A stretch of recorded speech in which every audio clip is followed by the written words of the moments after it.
Welcome back for another Read With Me session. I am Isabel Badal, and I'm here to read with you another amazing cure. We are on the fifth cure to the lean purse is situation that is happening, okay? If you are currently in a situation where you don't have enough, okay, you're like, I've been working, and I have not been able to save my way to wealth, or I've been working, and I'm still not a bajillionaire, okay? Or I've been investing, and I'm still not where I'm at, okay? Where I need to be, where I feel like I can be. Well, okay. I hear you. This is why this channel has been created.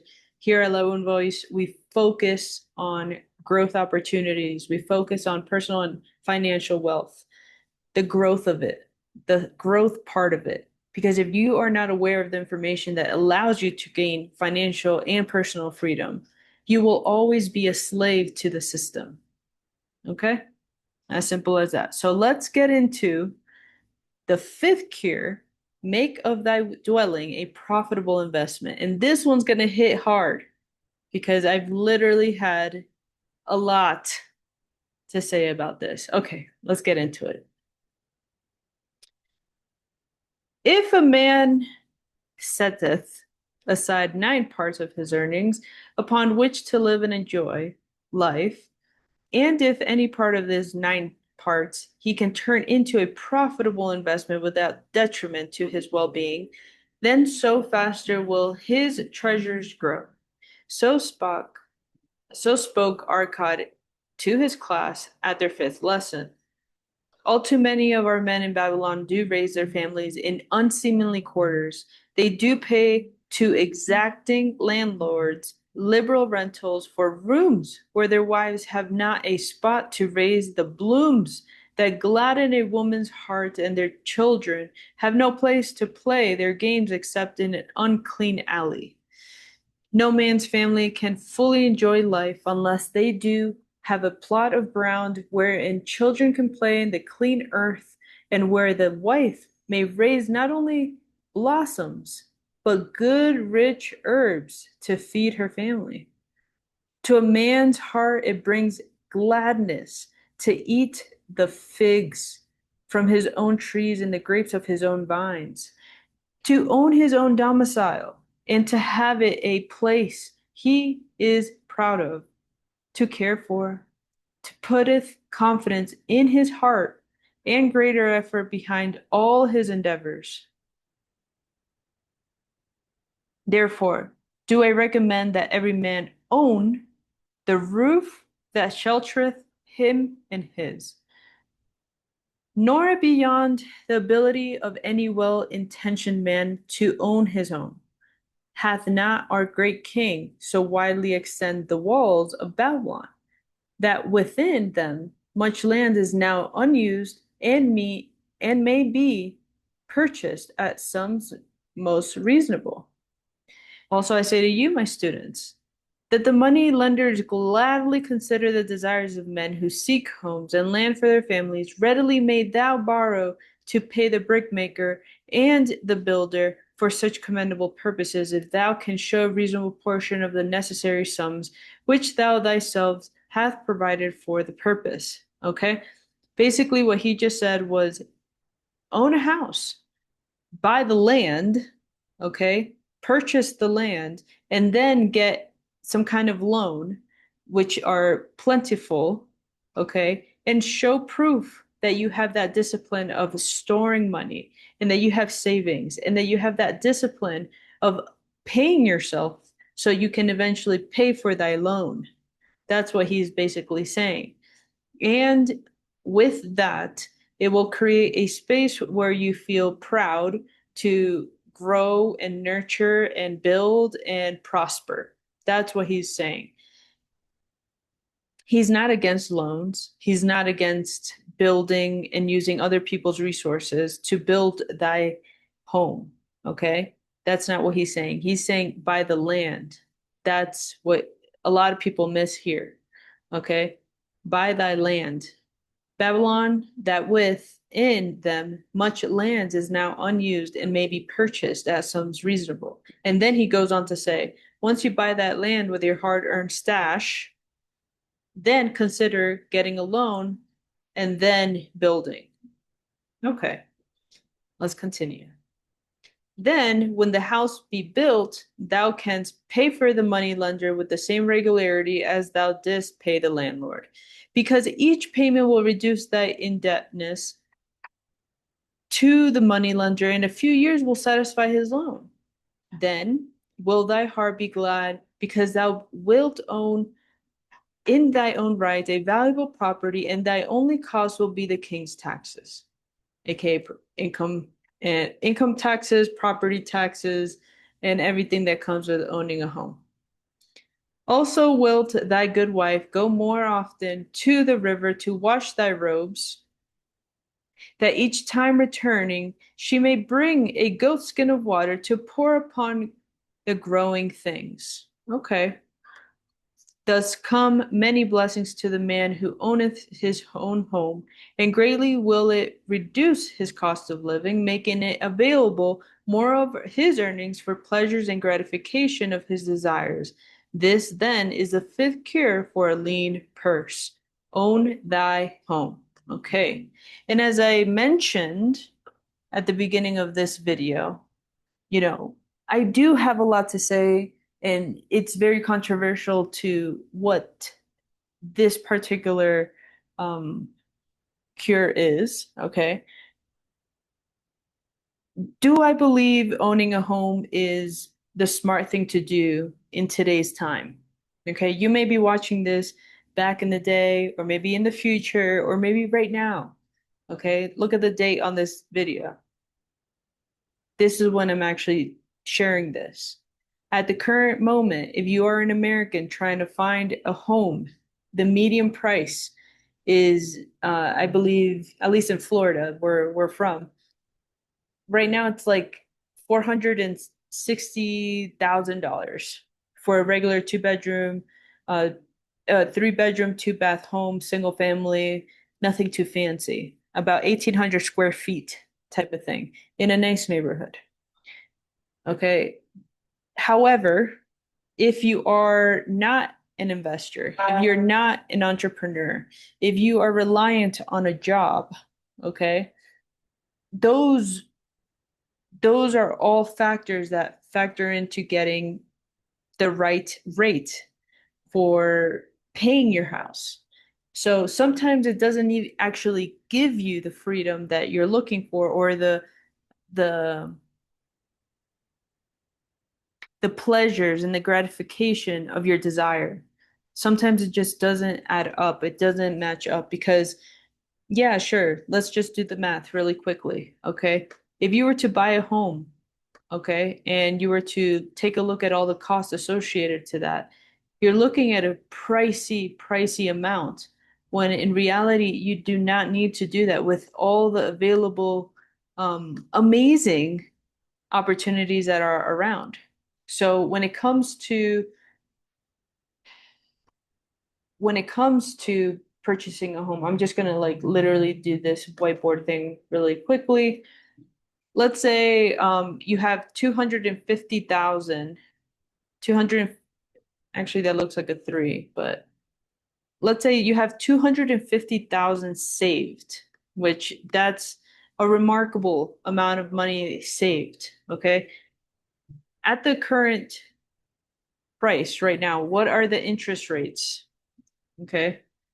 Let me pull up my AI here because at the current time we're going to be doing this, there is AI available, and that's how we like to do things nowadays. I'm going to ask you a series of questions that relate to me purchasing a home, okay? The location is Florida in the United States. I'm looking for a three-bedroom, two-bath house with at least 1,800 square feet. And I'm looking to only put down 20% down. And I'm going to only put down, let's say, $50,000 down. What can I get with $50,000 down as a deposit what are the associated costs to actually purchasing a home with closing costs and all that? And also, what are the current interest rates associated to me purchasing a home right now? This is literally live. Okay. I'm speaking to our AI. And the reason why I started with 250 is because you would be damn crazy to save up $250,000 and put all of that into a damn one investment. Okay. This is the key of what we've been talking about. The fourth cure, remember? Do not put it all into one basket. You have to do your research first. Okay, let's look at that. Okay, even if you don't have 250,000, which I know it's a big feat for people, don't look at this as the goal. Possibly look at this as the goal. Okay, let's do the math here. What can you get for $50,000 down? The reality check. Okay, the median price for a single family home was a $405,000. Okay. Or yeah, $405,000. That, and I was like $50,000 off because literally I just looked at Zillow and that was the number that they gave me. But Gemini is currently giving me this information. Okay. And it's giving me different areas. So it's not downtown, it's not Miami, it's not like the hot spots. It's like in the outskirts, the suburbs. Okay. Okay, cool. So closing costs in Florida are ranging from 2 to 5% in a purchase. So, okay, cool. That's 5K to 12,500 depending on who you're working with. 5K to 12,000. Okay, that's a big range. 500. Okay. You have lender's fees, you have title charges, you have prepaid items, okay, that you must have, like homeowner's insurance, property tax escrow, and then you have recording fees, okay? All of that. So that's what this covers. Okay.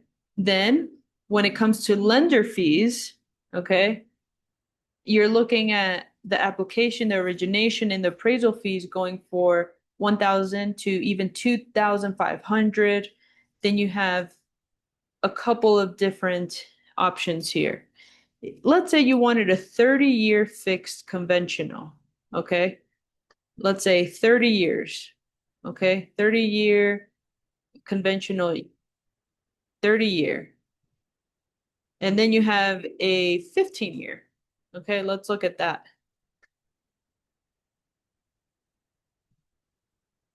Okay.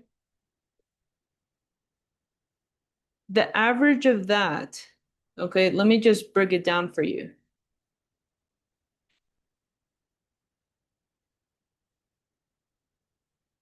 For 30 years, it's 5.85% to 6.10%.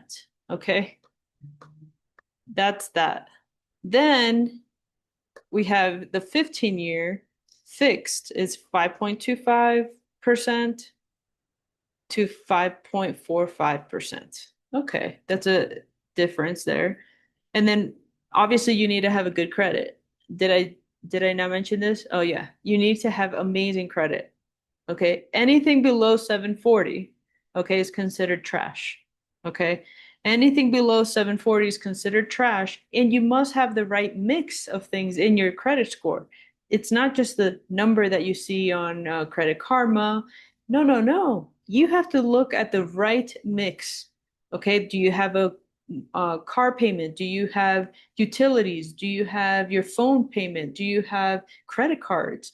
Do you have that good mix of stuff that allows you to get that strong 740 and up? Okay. Okay.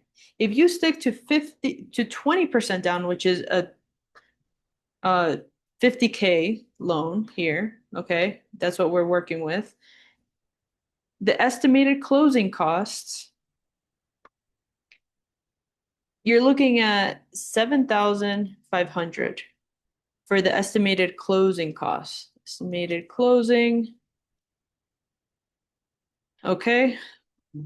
Then you have to take a look at what you really need. So you need to add 50,000 plus this. So total cash on hand, you need 50,000 plus the 7,500. Okay. And then an estimated monthly P&I at 6.1%, which we're taking the more aggressive approach because the the people that do receive the really low interest rates, as I mentioned earlier, have a really, really great credit score. They might have a relationship with um, whatever place you're working with, and maybe it might not get that low. Okay, chances are you're going from six and up. Okay, so now you're looking at about $1,215 per month just for principal and interest. Okay, principal and interest. We have not yet touched the mortgage. Okay, principal and interest. Okay, so yeah, definitely let me know what the monthly payment would look like every single month, and then also give me the costs associated in a 1 year's time, also in a 5 years time, and even in a 10 years time, so I can take a look at how that would play out in the future. By the way, a $250,000 home is really hard to get a really good one. Going back to what he was talking about in, thy purse, okay, in the fifth, you want a place where it's safe. You want a place where you can grow, build, nurture, feel safe, and be proud of what you're building. I see a 250,000, especially in the Florida market, as a damn fixer-upper. Okay, possibly not even in a neighborhood where like you see prosperity. Okay, sadly, however, it might get you something tiny, in a really good place, a tiny place, a tiny space in a good place. But if you're looking for space and you're looking for land, that's a whole nother.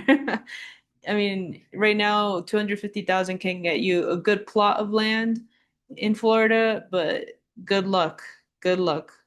I'm just sharing with you what I know from experience, but also what I'm getting from the data. And I'm also just being very conservative and also obviously truthful here. Okay. So principal and interest,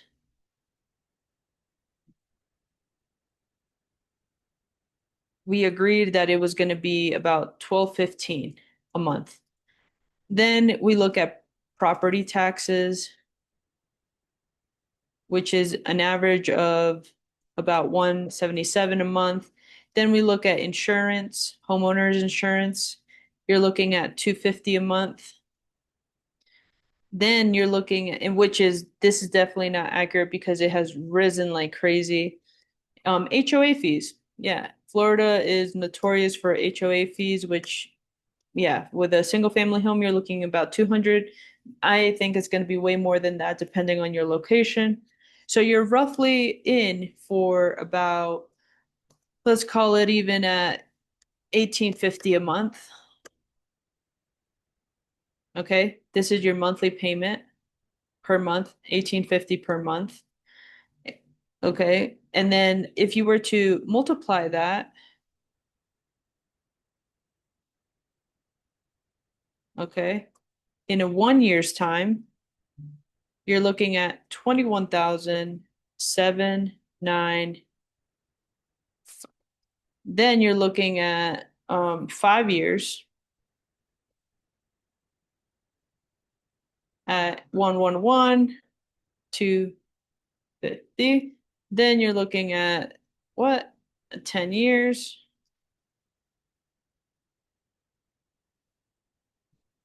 about 230. Okay. And let's call that okay. Okay. These are just plain rough numbers. I'm going to put 22K. Okay. This is not including, maybe you need to fix the roof. Maybe now you're in charge of fixing the sidewalk and the garage door fell apart and then a kid was playing in the outside and then threw a baseball into your living room and then boom, broke a window. And then maybe, I don't know, little Timmy fell down the stairs and now you have to fix the stairs.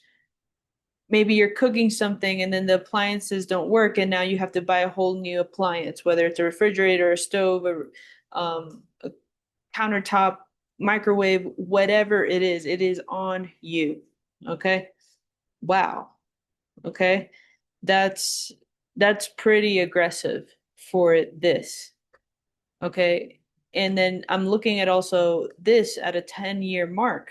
Okay. Because if I was to just do this, let's say I was to rent a awesome condo that is about 1,800 a month and it has the same exact characteristics. And I also don't have to pay for HOA fees. I don't have to pay for insurance. I don't have to pay property taxes. I definitely don't have to put down a principal. And I'm on the side investing the $50 each month. Keep in mind that also because I'm renting, I'm receiving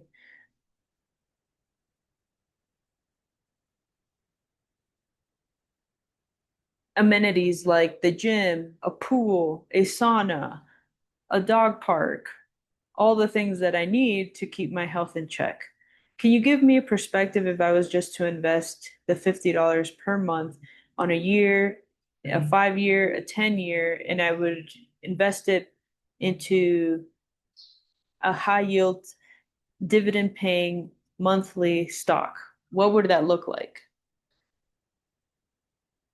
Again, I know I'm going into this very deeply, but I have been, I mean, thank God we're in a place where we can actually talk about this and we can just take a look at what's going on because maybe maybe you haven't heard it like this. Maybe you're being pressured to make a decision by, I don't know, family.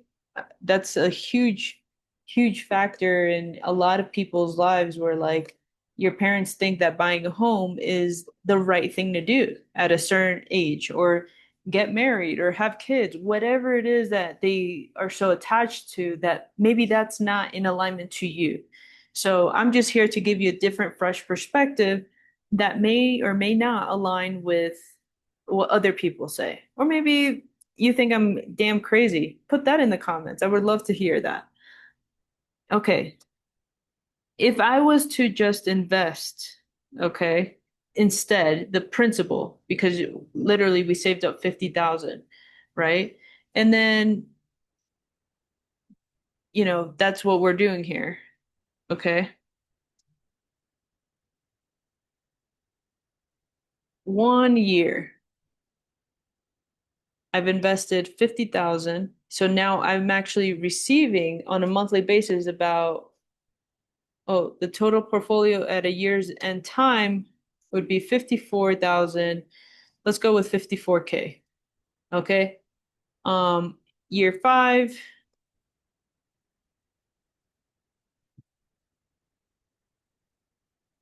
you're looking at 74,000, 74K. And then in 10 years' time, can you guess the wild number? It's kind of funny. It's about that. Okay. That's a main difference. Okay.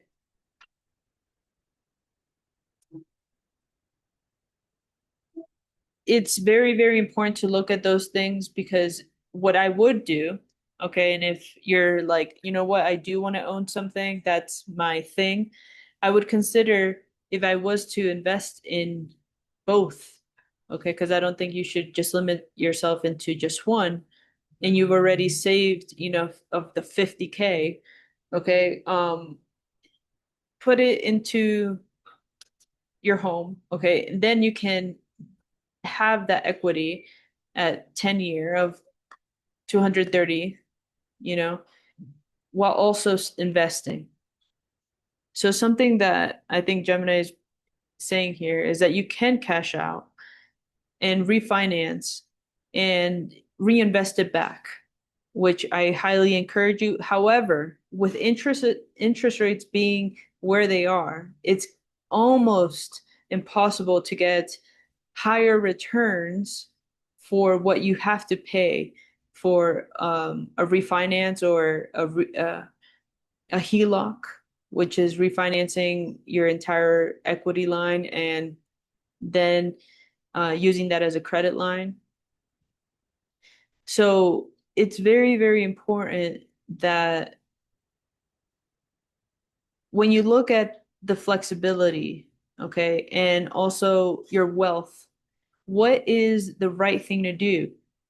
Because when I look at a home, you know, and I look at just the numbers and I look at my lifestyle, I think that's the key here. It could it could not make sense to purchase a home right now. Obviously, if you get a really good deal and you have the money and you really want and desire and you're ready for that step, go for it. Who am I to tell you anything, you know? However, the way that things are and the quality that I personally, this is my own personal opinion, personally would look at, I would not buy a single family home today. Hell no. On the contrary, if I was looking to invest in real estate, I would look at multifamily. I would look at more than one door because as soon as you commit to one door, you are literally stuck on that door. It's very hard to go from one door to like 10 doors to 100 doors. We are personally are in real life invested in real estate.